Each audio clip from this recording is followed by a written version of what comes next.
I had always trusted my marriage to Vanessa. We had been together for over a decade, shared a home, and raised a child together.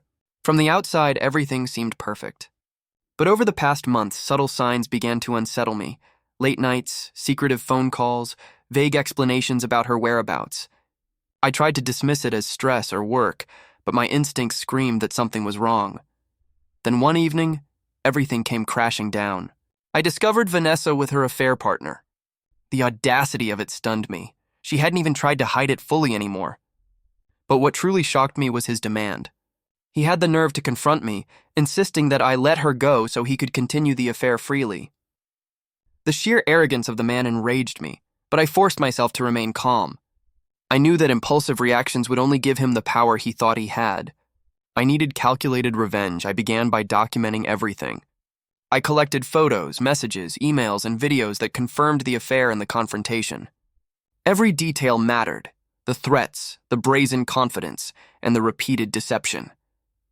I knew that undeniable evidence would be essential for the next steps, both legally and socially.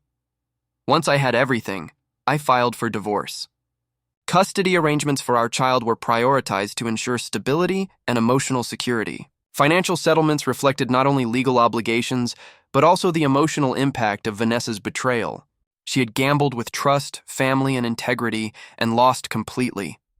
But legal action alone wasn't enough.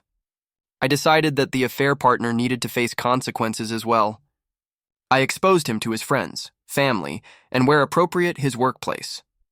The shock and panic were immediate. He had assumed his relationship with my wife could continue without accountability. He was wrong. The documentation I had meticulously collected left no room for denial, and he quickly realized the full weight of his actions. Then came my personal step of revenge. I ghosted Vanessa entirely. I moved out with our child, stopped answering her calls and messages, and removed her from my life completely. By disappearing, I reclaimed control and dignity, leaving her to face the consequences of her choices alone. The absence itself became punishment. She had no chance to manipulate or plead her way back. In the weeks that followed, I focused entirely on rebuilding stability for myself and my child. Routine, emotional support, and the presence of trusted friends became my priorities. Vanessa, meanwhile, faced the consequences of her audacity. Her betrayal destroyed her credibility, her reputation, and her influence in my life. Her affair partner's exposure amplified the fallout, leaving both of them isolated and accountable. Reflecting on the ordeal, I realized that true revenge isn't about shouting, humiliation, or dramatic confrontations. It's about strategy, timing, and reclaiming control. By documenting the affair, filing for divorce, exposing the lover, and disappearing entirely from Vanessa's life, I ensured that the consequences were swift, undeniable, and permanent. Vanessa had assumed she could cheat without consequence, and that her affair partner could demand control over our lives. She was wrong. Their choices reshaped our lives, and through careful, calculated action, I reclaimed dignity, authority, and the ability to rebuild a future free from deception.